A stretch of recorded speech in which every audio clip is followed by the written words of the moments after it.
My name is Amy Karn. I am with Spencer Stewart in the Seattle office. I have been with the firm for over 25 years, and I've been 100% dedicated to our board of director practice for my entire career. So I've done almost 1,000 board searches now and work a lot with our clients to help them think through board succession, CEO succession, board effectiveness, and just making sure that they're doing everything properly and making sure that they are being effective so the company and the CEO can be effective. But I also work a lot with people who are looking to get on boards to just help them really understand board service. What does it mean? And what kind of boards are really right for them as they think about their future. Wonderful. Tech, why don't you introduce yourself? I will. By the way, 1,000 board searches is impressive. By the way, that's a lot of board searches. So congrats on that. Tuck Records. I sit in the San Francisco office with Russell Reynolds and split time in Boston. So cover both coasts.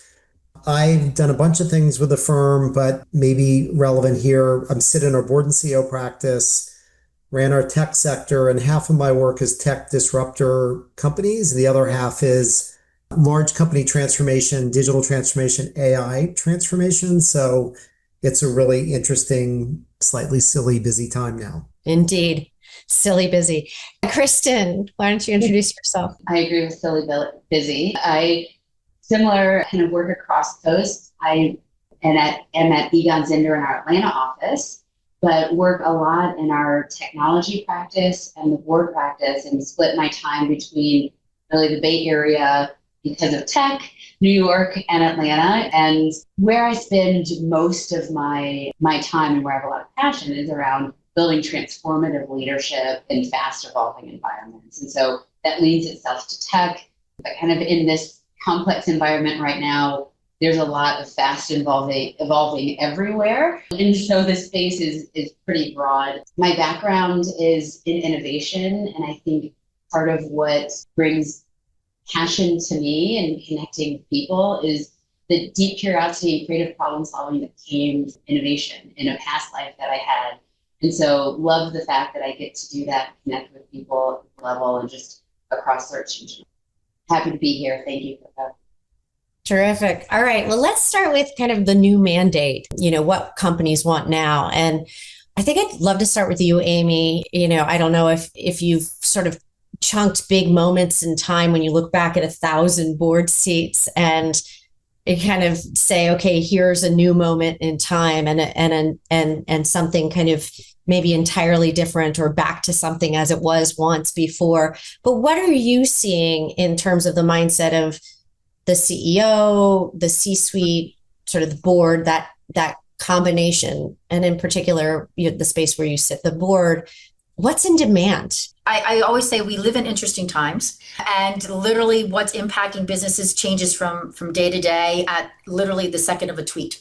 So I think a lot of boards are just trying to wrap their heads around how do we continue to thoughtfully manage and engage our employees, continue to push forward, and not maybe get caught up as much as not get too caught up in some of the stuff that's going on. And so we're seeing a lot of demand for people who are also sitting CEOs or someone who just recently retired as a CEO, especially for a public company CEO, if it was for a public organization, because they understand how to lead in challenging times because they've been doing it themselves. They just led through a pandemic if they're retired, and they're understanding what's going on in terms of the geopolitical situation that is becoming much more of a risk threat to companies in the United States more and more.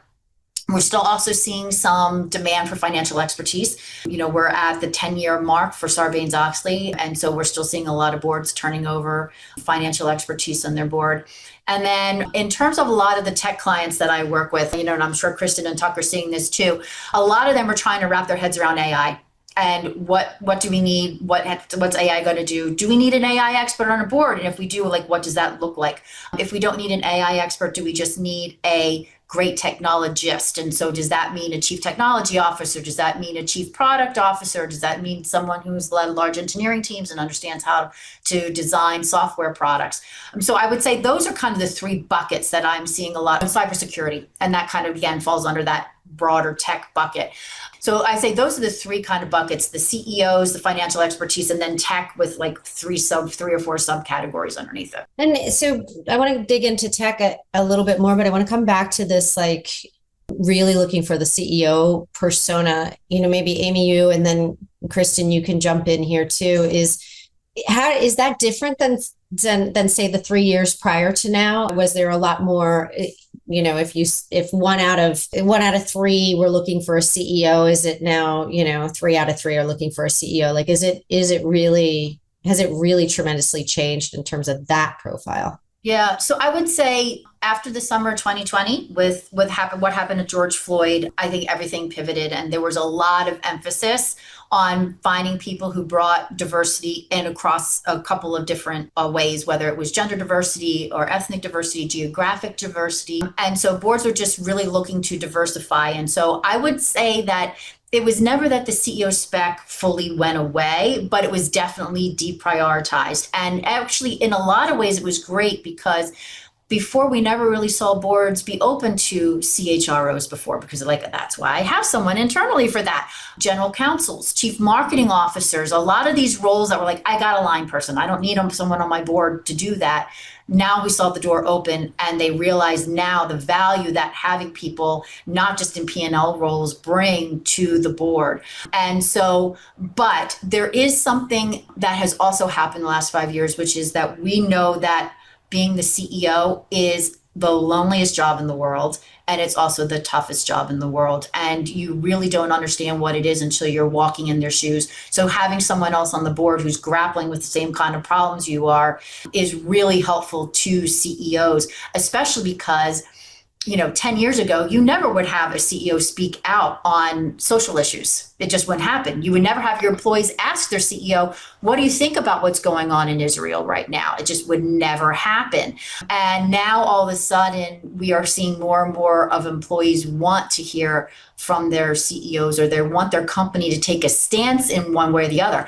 The issue is you can't, because either way, you're going to alienate part of your employee base. Right? You're never going to be able to make all of your employees happy. And we've seen a lot of that happen as a result of So how do you have CEOs be able to make a statement, but walk a tightrope without alienating people? And that's incredibly, incredibly difficult.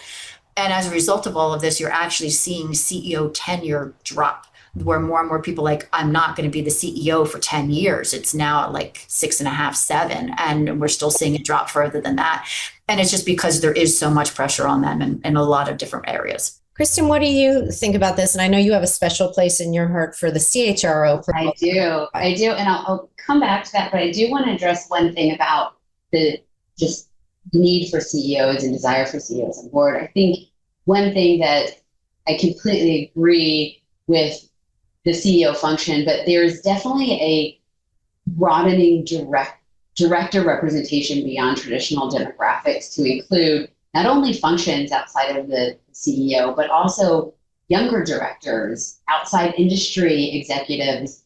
And I would take it a path further to say that there's even a much more deliberate and active effort for an inclusive culture where all of these voices are heard. So it's not just who's on the board, but what is the cultural dynamics of those who are on the board? Can everyone speak up?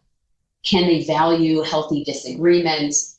And I think there's at least acknowledgement and perhaps some work towards this more truly inclusive board culture. We do a big board survey at the firm, and we found an overwhelming majority of board directors believe that embracing different viewpoints is a strategic priority. And so this is something that is top of mind and very important. The board should be a safe place, not necessarily a soft place, but a safe place for everyone to speak up, for better decision-making, for improved performance. But while the value of this diversity is really, paramount and top of mind for people, I think the pace of progress still remains a challenge, which is why we're still seeing a lot of demand for CEOs on boards and kind of going back to what feels safe, which is much more traditional, the same voices getting heard in the room. So progress over perfection, maybe in that case. Tuck, what are you seeing? I think I would agree with the comments I've heard so far. I guess if I step back to the moment, the pre-COVID moment was kind of growth at all costs. Didn't matter what the industry was. The post-COVID moment was pivot to profitability. And with that came at the board level, for example, a been there, done it CEO, a QFE. Now I think we're in a moment of Volatility, number one, kind of radical transformation with AI, number two. And then going back to profitability is not enough. Kind of profitable growth is really, really rewarded in the markets, not just for technology companies. So what does that mean for kind of teams and boards? I think on the board side, and Kristen, I love the way you describe kind of the history of kind of more inclusive boards. And as kind of a tech guy, the legacy of that I see in a good way is boards are looking more like kind of an agile scrum, meaning there's no CEO's been there, done it, and seen all the answers in this world. Like, who are the people in the room with what points of view can engage more dynamically, not just around, risk mitigation, but strategic growth and hard choices and capital allocation. And I think part of that on the AI point, Amy, that you made, we're seeing the need not for kind of narrow technologists, but two buckets, either AI systems thinkers that can kind of reimagine a whole business through AI, top to bottom strategically, or kind of a future forward business leader. So if I'm an automotive, if I'm in the automotive industry and I was making cars and bending metal, and I'm now doing electrification and self-driving cars and mobility, I'm a software company, right? So it's a really interesting time to pull in board members that have seen the business that companies want to move into. So I think that's a trend that's playing out, not just in tech, but across other sectors. Yeah, 100%, Tuck. One of the things that we would hear before, but is really, really now is I need someone who can see around corners. I need a visionary. I need someone who can really help us think about not what's going to be happening in 6 months, but in 5 years down the line, and what's the impact going to be. The implications of what you were just saying, Amy, and tech too, is that it's not about just skills that are relevant today, but what is relevant in the future. And for those who are seeking to be on boards, how will you continuously learn, develop new skill sets, have open-mindedness to push the board forward? That's going to be more and more important. That's great. I want to sort of, for at the expense of being a little cliche with my language here, but double click on something that Tuck referenced, volatility, and then, rapid transformation. So volatility, and there's a question here actually that I think sort of touches to this, is how much are we seeing in the boardroom more focus on people's ability to contribute to the political discourse and the global, what's going on globally, or government regulation, that sort of the volatility that is attached to the things that changing government is perhaps affecting, like tariffs, but also changing government affects like people's sentiment about what is important or not important. And how is politics maybe coming into that? And then what kinds of skills are being looked for with respect to volatility? So I think when it comes to politics, there's a double-edged sword. So I think companies are thinking about two ways. Number one, with our current government, how do we make sure that we are being thoughtful, mission forward, and pushing the company forward without doing anything to get a target painted on them? But they also need to be very, very thoughtful about the global regulatory system as well, because the EU has very different thoughts and policies around technology, around data privacy than the US does, than Asia does. So having someone on the board who really does understand, we're hearing a lot more about compliance and regulatory, and really understanding, if you are a global company with a global footprint and you are in technology and data, how do you making sure that you're staying compliant and that you're staying on top of the regulatory matters to be able to make sure that you don't wind up getting hit by the EU. And we're seeing companies absolutely getting hit by the EU because they were not compliant, and data came out. Data left the countries that should not have left the countries. And so companies absolutely are thinking about that. Yeah, I think the language I kind of use, I've done a lot of work in the climate space, and this kind of systems view language is important there because it's complicated, right? You change one thing and everything else changes. I think that's kind of the world we live in, right? So, I studied economics, but the tariff landscape is ridiculously complicated and fast moving, and the rest of it. How does that play out against 5 other dimensions? So I go back to separate from what people bring kind of individually into the room as a unique viewpoint is this kind of ability to bring that perspective across multiple discussions, strategy, operations, and imagining kind of, an everyday changing scenario analysis, right? That's got kind of a systems view on that. So I think this goes back to that kind of T thinker again, around someone who can really think longitudinally. I also think that whatever business is going to look like for all of us 5 years from now is going to look nothing like it does right now. So it's really about that continuous learning kind of skill sets. And that's not just individually, but as groups and boards and teams. So again, I think the politics used to be a little more of a stable input, and now it's a complete, dynamic input. So yeah, I agree with that that systems thinking, T thinking approach, because boards are really looking for strategic leaders who can guide them and be proactive, right? And so it's about scenario planning or integrating strategy and risk mitigation and playing out the different scenarios there. I recently read or truth be told, listened to a podcast of an HBR article, I have a long commute, about using AI in the boardroom. And this is a whole different ball of worms to tackle. But one of the strategic advantages of doing so is that it lets you run scenarios and really deep dive ahead of conversations. And so directors can come into the room much more informed and then have discussions about the so what and the fallout of that. And I think that is going to become more and more of a necessity as shifts are happening so rapidly and landscapes are just changing almost every day, right? You can't have retrospective analysis anymore. You have to be proactive, and you have to have thinkers that have wide, deep business acumen in order to help you and help organizations get ahead. I want to ask you a little bit more about this then, since we're here, and then I want to come back to regulations again. What are you, when you do sort of board assessments, board advisory work, what are you seeing or saying in terms of what boards should be doing with AI in terms of in the boardroom and also they themselves, individually and as a collective? I just put in one kind of quick thought. We had 20 directors together recently in the Bay Area, a really accomplished group. Most people in the room were on one or two tech boards, private and public.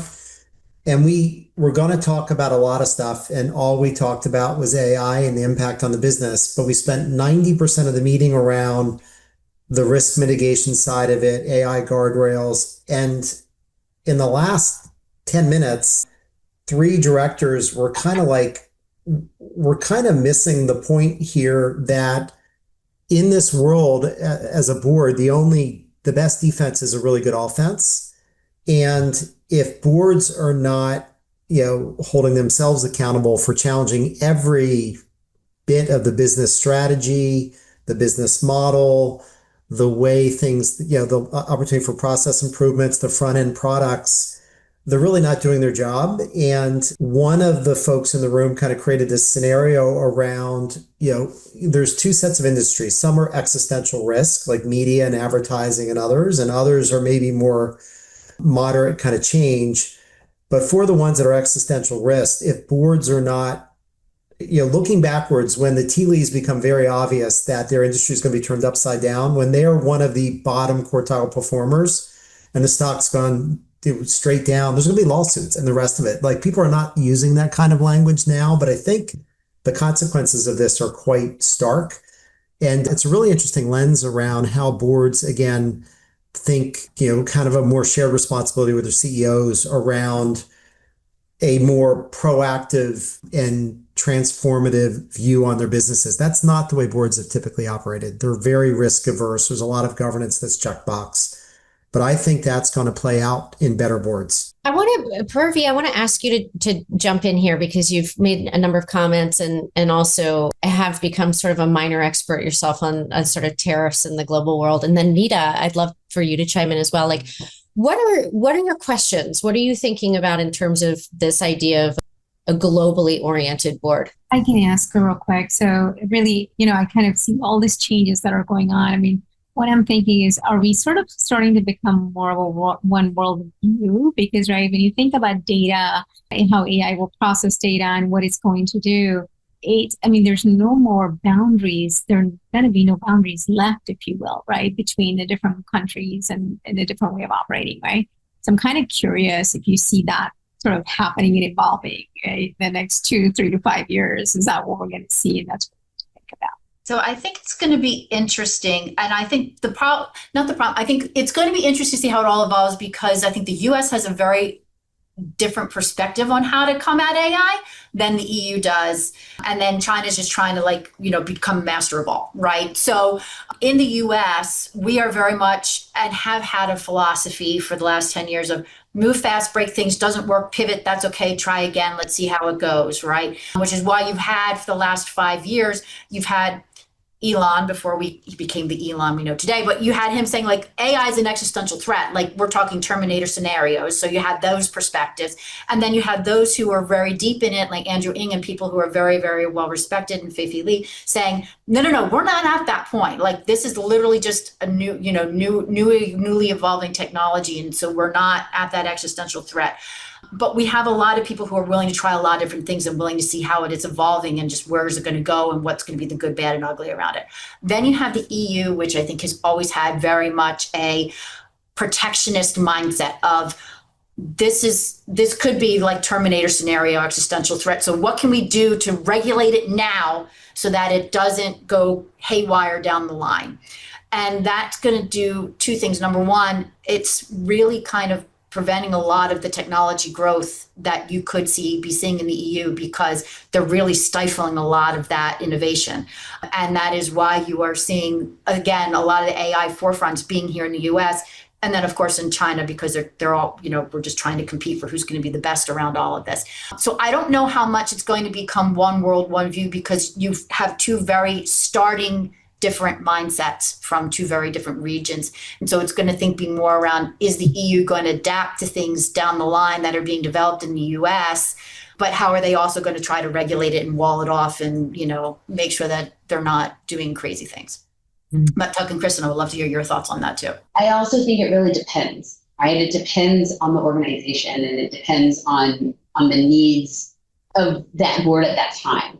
So there's, that's a little bit of a cop-out answer, the depends piece, but at the end of the day, it's always going to be, there's a global element to all the decisions that are being made, right? And so you need dynamic leaders on boards who can flex as needed and that are attuned to the broader picture, right? The global. I think one of the things that you guys are talking about, right, is as much as we think of the one world aspect, what I'm noticing is that I don't know whether it's a post-COVID phenomena or what, but each country has become actually more individualistic in their approaches, and self-reliance is more of where China is like, I want everything China for China in country. US is saying, I want manufacturing back, right? You mentioned, with Europe, you've got the GDPR with the privacy requirements, right? So there's a lot of even in the world of, I'm in the medical device, right? In the auditing world,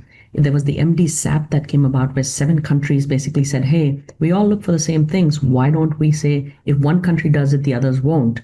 Conceptually, it sounded great, but each one of them would still come back and say, oh, I still want to audit you and see what it's all about. And so philosophically, what actually happened versus practically what happened were two different things.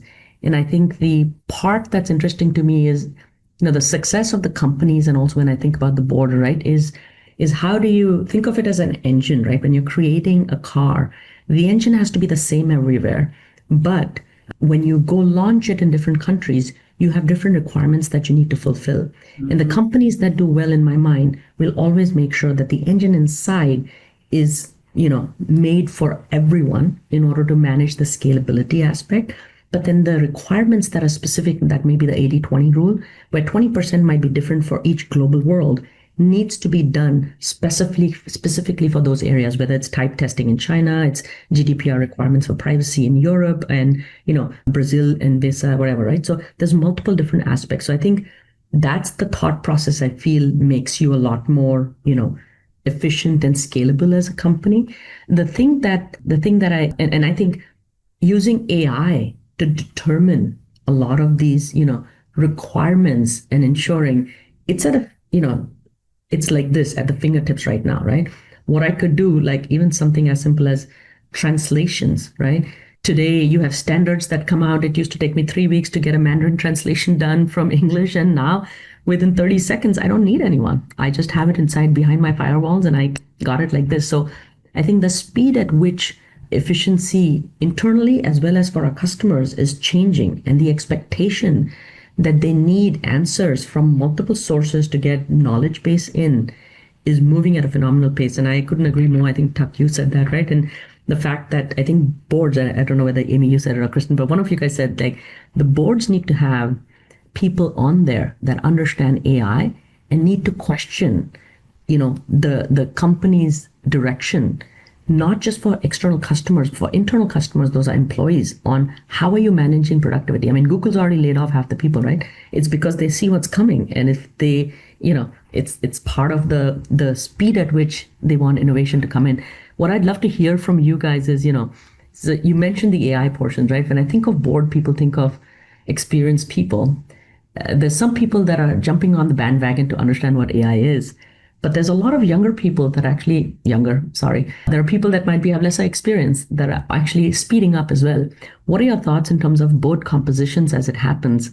So how will they bridge the gap between people who knew experience world, but then the people who are coming in and have deeper experience on the AI side? Kristen, why don't we jump in there? Yeah, because I'll jump in. I wanted to make one comment. I think Mihai, you said, or Nita, excuse me, you said early on the philosophy versus the practical application, and that's 100% right. There's definitely a tension between these aspirational goals and what we think we should do as a board of directors, and the very real practical resistance to fundamental shifts, right? And for the most part, there's a safe, stay the course kind of mentality that just happens. It doesn't mean there shouldn't still be a push. And I think this connects to what you're asking, which is about evolving skills and expertise on boards and what that should look like. I'll caveat that with the phrase, never hire a director when a consultant would do, right? So you don't always want to get new directors and do a recomposition of the board with hyper specialized skills. But I do think that it is a necessity, especially with the complexities in our environment today, for boards to actively evolve their skill sets. And there's always going to be a topic du jour. Today it's AI, or tariffs, geopolitical dynamics. But yesterday it was shifting consumer, habits, and the day before it was something else, right? It was executive safety. So there's always going to be something. I think what is important and what we're seeing from clients, who are building boards, is really going back to this dynamic leader. And Tuck, you were talking about this earlier. Directors who can drive deeper discussions, who can shape strategy, who can ask questions, bring perspective, talk about how to leverage technology, talk about M&A. Those are the skill sets that are going to be the most valued, because they can flex and they can talk about a wide range of topics and go deep in them versus being hyper specialized. And that composition is really going to reflect evolving demands and continue to build value on a board, versus getting too specific about having someone with deep knowledge on AI. Yeah, I agree 100%. I think the key word that every person who thinks about board service is strategy. The overall job of a board member is to help them think about the strategy, make sure the strategy is the right one, and that the strategy is then being executed properly, right? And so one of the things that boards have to balance, and we saw this too a couple of years ago with CISOs and cybersecurity, is, well, we don't want someone on the board who's too niche, who's too focused on one thing, who maybe can only talk on one topic. We need someone who can think at that 5,000-foot level and can help think about the overall strategy of the company. And if someone is too focused in on one area, they might not be able to help you do that. How does that translate now, fast forward to AI? There are people who are brilliant young AI leaders and who are leading startups, and they're 32 years old.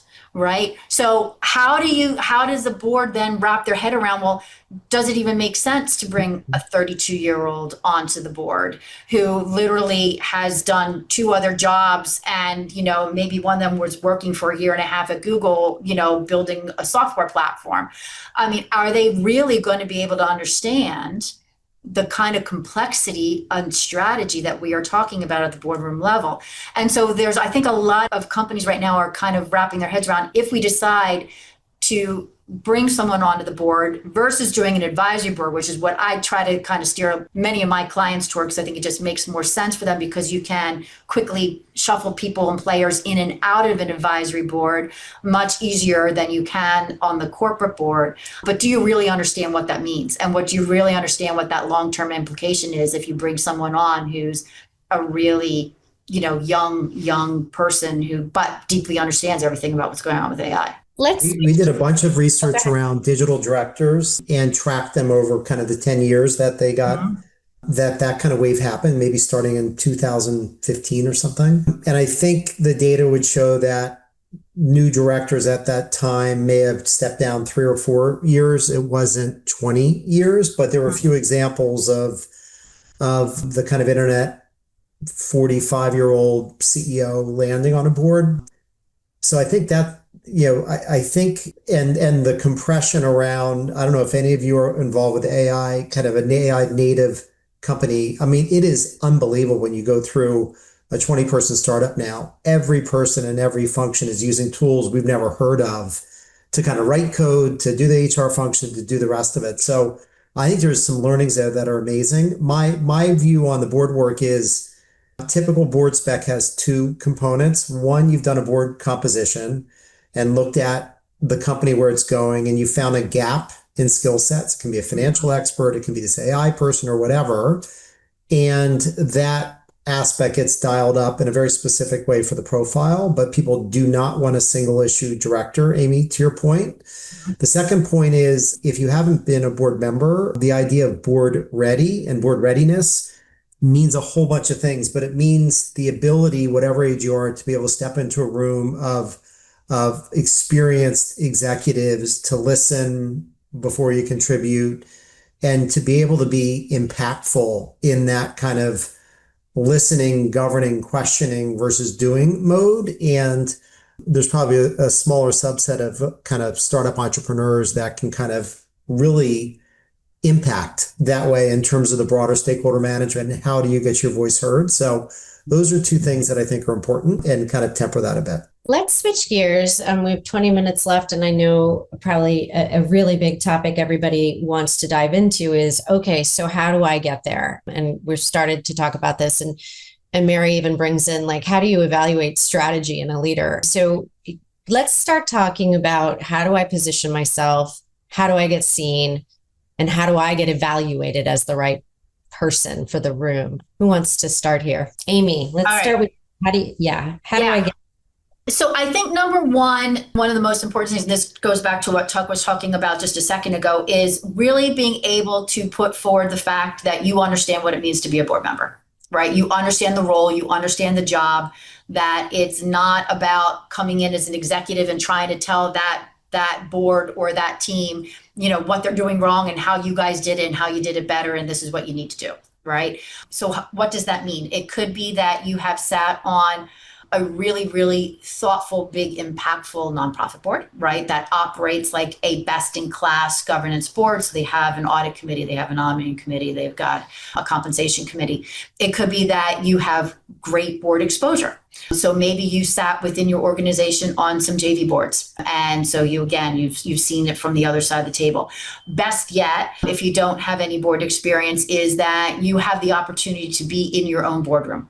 Right. And so if you are there and you are, a member of the finance team and you're working one-on-one with the audit committee chair all the time to help get the agenda set, and you're sitting in on audit committee meetings, leading, those discussions or answering questions. If you are sitting in on the big board meetings, especially when it comes to the strategy discussions, being able to show that you understand that. I like to joke that if you've been in the boardroom enough, you get Mr. Miyagi. It's my Karate Kid reference, right? And after a while, you start to really understand who are the good board members and how do they talk? and how do they think, and how do they question, and how do they ask those questions? And then who are the bad board members and what are those behaviors? Which behaviors do you want to emulate and model?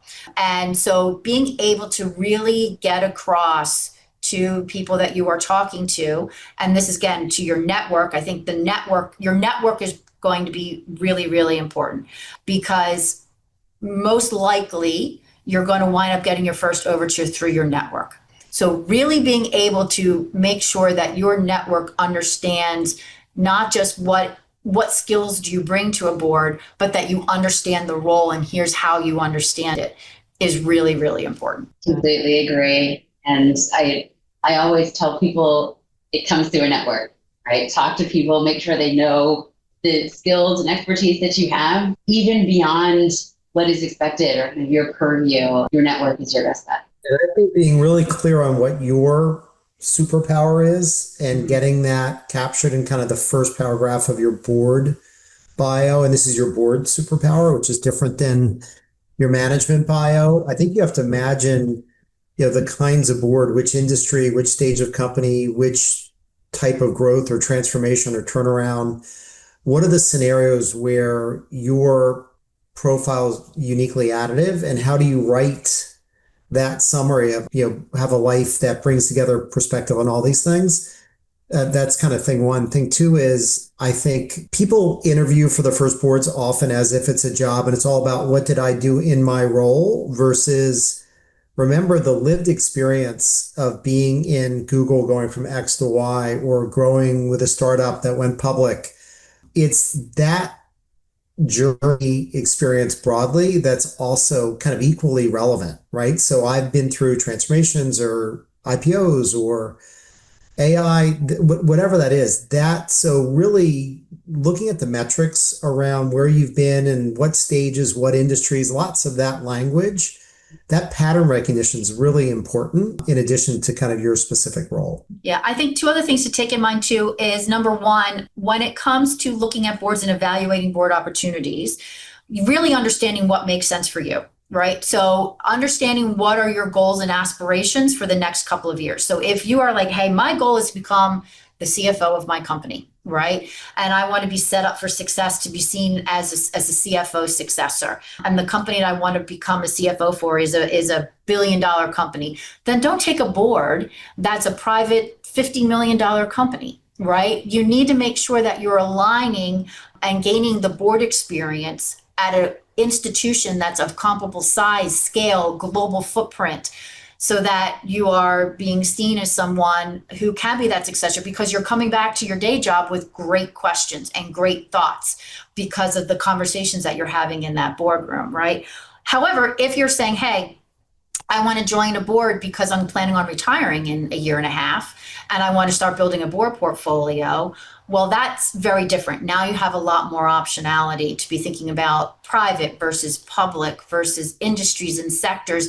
And then it's more around, well, when it comes to the size of the business, well, what do I really love to do? Or do I feel like I have my superpower, to go back to what Tuck and Kristen were saying, right? My superpower is being able to take a company that is $600 million and get it to $1 billion. Right. So that's where I can really lean in and be able to do all of that. So I think also just starting out, number one, and having an understanding about the kinds of boards that make sense for you, given your aspirations, will then lead to making sure you're talking to the right kinds of people, that you're networking in the right way, that you're talking to the right kinds of people who are on the kinds of boards that you are on, that you're interested in, or talking to people who are in that sector sphere, so that you're getting in touch with the right kinds of people. And it's very easy these days to say, I want to go do a little research on Amy Karn, and is she even the right person for me to be connecting with or not, right? Like it really matters that you just as Amy is saying right now, that you activate the right network, that you cultivate the right network, that not everybody who does work in the board space is the right person for you to sort of shotgun your bio to, right? So you do want to leverage tools like Signal.nfx and Crunchbase and ChatGPT to say who's working in this space that would be in with private equity boards of sort of this size in this industry and who's working in this industry and that industry, and really research to find the people that you want to connect with that makes sense for you. Yeah, absolutely. I like to say with our jobs, the stars and the moon have to align, right? We have to have a client who's looking for a very specific skill set and, other qualifications. And then you have to meet all those qualifications. And we need to know that that's exactly what you want to do. And there are people who I have talked to who I think are absolutely fabulous. And it's been 2 years and I still don't have a great board for them because I haven't found that right opportunity hasn't come our way in our firm, right? We also know, and as much as I'm sure Tuck and Kristen and I would love to say that every single time a company has a board opening, they're calling one of us to say, hey guys, we'd love to work with you. Come help us recruit a new board member. The realities are we know most of the time they try to solve it themselves first, right? So the first thing they say is, oh, I'm hearing whispers that Bob might come off our board next year. He really brings all these criteria. Hey guys, does anyone know anyone that we should talk to, right? And so they're going to start networking. And so chances are you're going to hear about something before we even will, because they're going to try to solve it themselves first. And then especially if it's like $500 million company or $600 million company or under, they're definitely going to try to solve it themselves first through their network. Your network is so important. And I think, Coco, you asked us a while back, how much sway do we, search firms, actually have, right? How much do we have? And to Amy's point, well, depends if they even ask, right? If we're in the conversation. Mm-hmm. And it depends on their willingness to think about evolving skill sets and full composition of the board as well, which they don't always want to do. And board reviews are helpful. They're thoughtful. And that is the type of work that we engage in. And then we can think about the appropriate talent. But that is not always. And then let's touch on that, because also, Tuck, you do, I think multiple of you do succession planning and board advisory work as well. And so how valuable, actually, let me ask it a different way. How do I, any one of the individuals here, get in front of my own board? How do I get to be in that room? And to what extent does the board look down into the ecosystem and say, where's the talent here? And I'm even known by the board without even knowing it, right? Like what's that sort of environment look like? Because I imagine that, if you said, Amy, one of the best things is, are you engaging with your own board? Are you in your own boardroom? So how do we make that happen for these leaders, aside from becoming the CXO of, do they have other opportunities? It's a great question. And if the specific question is, how do I get board exposure in my own company? So, it's easier if you're the CFO than it is another function. I think that this whole tech AI transformation thing is a reset on everything. And so getting involved with kind of the transformation agenda, which will become a board agenda, right? There will be multiple discussions, I guarantee you, over workforce realignment, over new businesses, et cetera. I found the world of corporate development and M&A is a big deal. Those are very kind of end-to-end complex investor issues, financial issues. So if there's kind of any, getting on an M&A team or integration team, that can be really, really helpful. A number of larger companies have subsidiary company boards or other opportunities like that. So I think these are all things that are just kind of at bats to be in the boardroom. If you've been a consultant and can do board decks and think that way, that's kind of foundational experience, right? So I think just any of those types of things are helpful. If not, find the opportunity on the outside. A nonprofit board, as you mentioned, Amy, I'm a big fan of, if you're in more of a growth company, go invest as an angel investor, even a modest check in a company, and get on the board, or start with an advisory board, then get on the other board. I think those things can be real world kind of lived experience. Very good. Minnie. Yeah, I just wanted to offer my perspective on kind of getting that board exposure and experience from my own journey. And a lot of it was around helping my CXO with their board presentations and decks, and kind of offering value and being a really integral part of those conversations. And then in the C-suite, as I've driven succession planning with the board, it was always about who are those up and comers that are featuring on our succession plans and how do we actually put them in front of the board. So we were very intentional about developing strategies for how are we going to give them an opportunity. What kind of work are they doing, which is kind of on the tip of the spear as far as the company strategy is. And so, using that as opportunities to have them come and present to the board versus just the C-suite. So I think both are possible. Like if you're inside a company, to think about how can I get involved and just get exposure to the work? And then who are those people on my team as you get into the C-suite that I would like to develop that way? Yeah. And you bring up a great point, Minnie, too, which is if you have been tapped on the shoulder to say, hey, you are in succession line at for some role within the business. And so you'd like for you to lean in more, to be able to ask to get some boardroom exposure, but also be able to say, hey, can I get a mentor from a board member? Can I have a board member, meet with me once a year or every 6 months to be able to just get to know me a little bit more, to understand the skills that I bring. And then therefore you could have someone in the boardroom who could actually be a sponsor for you down the line. And we've heard about situations like that too, that's worked out very, very, very positively. Thank you. Minnie's a phenomenal chief people officer. So, I always love it. I'm with you, Kristen, in the camp of more CPOs on the board. Yes. And I'll put a plug. Now is the time for CHROs in the boardroom, because human capital is now recognized as a driver of business performance. It's not just an HR issue anymore. And so we're seeing an increasing amount of CHROs being imported to boards with the explicit ask to push companies to actually talk about human-centric issues. So I think it's an important time, an exciting time. My passion with CHROs, of course. I think that there's a lot of work to be done there, and there's a lot of work around a talent advantage for the company that boards can contribute to. So this didn't come up, but it comes up often when I talk to directors and those seeking to be on boards, and it's DEI, just in our current environment. And I don't think anyone really wants to talk about it, but I'll just acknowledge it and say, I think that there is a change.